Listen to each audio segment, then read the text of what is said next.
ఎన్నికల్లో ఎన్ని మాటలు మాట్లాడారో కోటలు దాటిన మాటలు చూసాం మనం. ఇవాళ సిగ్గు అనేది కూడా ఏమాత్రం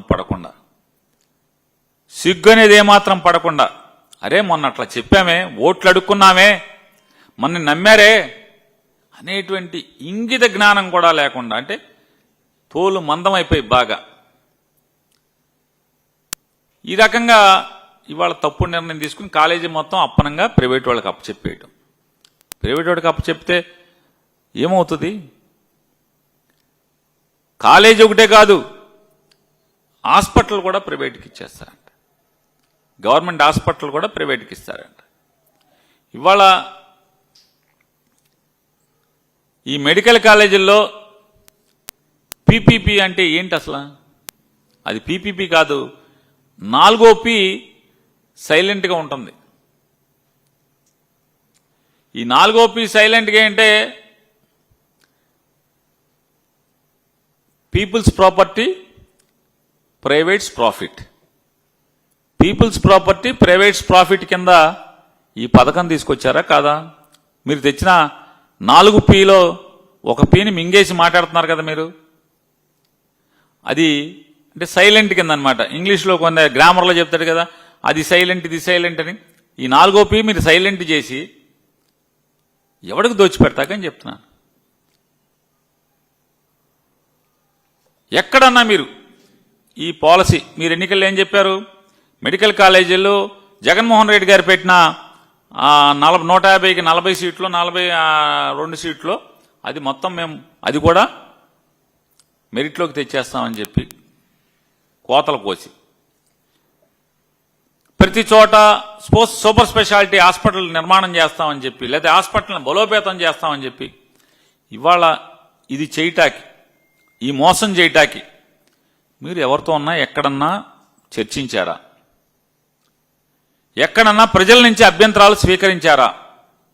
మీరు ఎన్నికల ముందే మేము రాష్ట్రంలో ఉన్నటువంటి ప్రభుత్వ హాస్పిటల్ని కూడా ప్రైవేట్ వాళ్ళకి ఇచ్చేస్తాం, జగన్మోహన్ రెడ్డి గారు పెట్టిన మెడికల్ కాలేజీని కూడా ప్రైవేట్కి ఇచ్చేస్తాం, ఇది అద్భుతమైన పాలసీ అని చెప్పి ఓట్లు అడిగి మీరు ముఖ్యమంత్రిగా అయ్యుంటే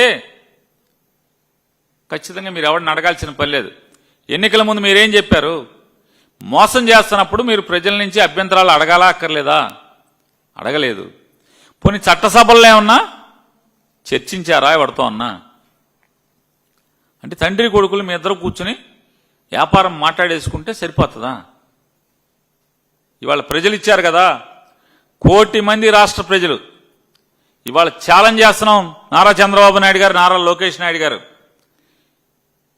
జగన్మోహన్ రెడ్డి గారు కనుక ఈ రాష్ట్రంలో ఉన్నటువంటి ప్రతి పౌరుణ్ణి మీకు ఇష్టమా లేదా అని సంతకాలు పెట్టమంటే 90% మంది రాష్ట్ర ప్రజలు అరే బాబు మెడికల్ కాలేజీలని, ప్రభుత్వ ఆసుపత్రుల్ని, ప్రభుత్వ మెడికల్ కాలేజీలని అమ్మేదాకండ్రా బాబు అని చెప్పి సంతకాలు పెట్టేవాళ్ళు. ఇదివరకేమో అసలు మొత్తం కంట్రోల్ లేకుండా చేసేసారు అధికారులు, పోలీసు ఉన్నతాధికారులు అందరూ. ఈ రోజున ధర్మబద్ధంగా చెయ్యండి అంటే ఆలోచిస్తున్నారు, మీనమేషాలు లెక్క పెడుతున్నారు. దేనికి మీనమేషాలు లెక్క పెడుతున్నారు అర్థం కావట్లా. క్రిమినల్కి కులం ఉండదు, క్రిమినల్కి మతం ఉండదు. ఎన్నిసార్లు చెప్పాలి పోలీసు అధికారులకి? వీడిని అరెస్ట్ చేయాలంటే వాడు కులం సమస్య వస్తుంది. కులం ఎందుకు సమస్య వస్తుంది?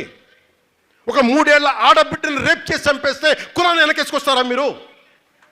ఏం మాట్లాడుతున్నారు మీరు?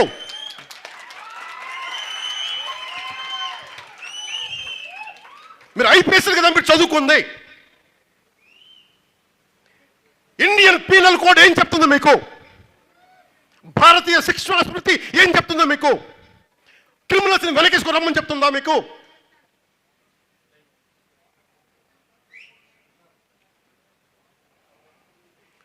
సోషల్ మీడియాలో ఇళ్లలోకి వచ్చి రేపులు చేస్తాం అవి అని మాట్లాడుతుంటే వాటిపైన భావ ప్రకటన అంట వైసీపీ నాయకులు చెప్తాడు. భావ ప్రకటన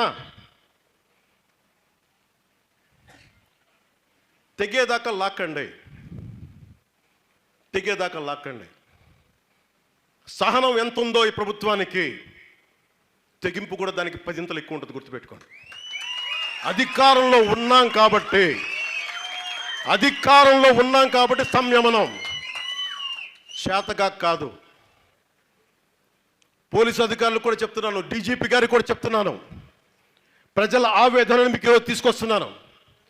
ఇంటెలిజెన్స్ అధికారులకు చెప్తున్నాను, జిల్లా ఎస్పీలకు చెప్తున్నాను, జిల్లా కలెక్టర్లకు చెప్తున్నాను. లా అండ్ ఆర్డర్ చాలా కీలకమైంది అభివృద్ధికి, చాలా కీలకం. దయచేసి దీన్ని మర్చిపోకండి. 10 సార్లు దీన్ని చెప్పించుకోకండి మా చేత. మా బంధువు అండి, మా రక్తం అండి అంటే మడత పెట్టి కొట్టండి వాళ్ళని తప్పులు చేస్తే. నేను వెనకేసుకు రావట్లేదు కదా ఎవరిని, నేను వెనకేసుకొస్తున్నాను ఎవరన్నా.